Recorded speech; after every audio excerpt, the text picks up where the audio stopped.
2019లో తన విజయాన్ని ఐపాక్కి అంకితం చేశారు జగన్మోహన్ రెడ్డి. వాళ్ళ వల్లే గెలిచానన్నారు.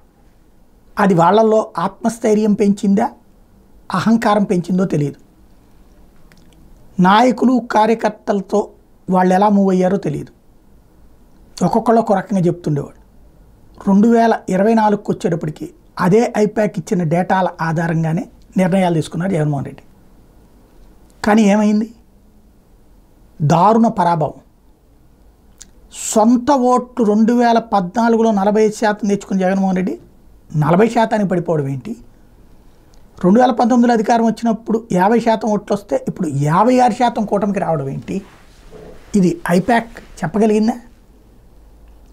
అలాగే వాళ్ళు చెప్పారని పార్టీని నమ్ముకున్నటువంటి అనేక మంది ఎమ్మెల్యేలను తీసేసి ప్లేస్ మార్చారు.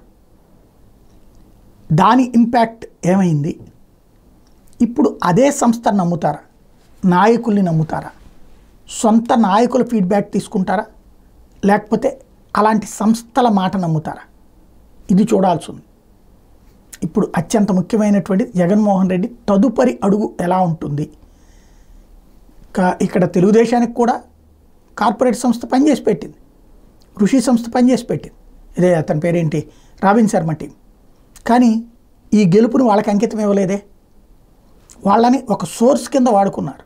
ఇక్కడ మనం సోర్స్ కింద వాడుకుంటాను వదిలేసి వాళ్ళనే హీరోలని చేసి అదే తేడా వచ్చింది. ఇప్పుడు ఐపాక్ కొనసాగుతుందా లేదా చూడాలి.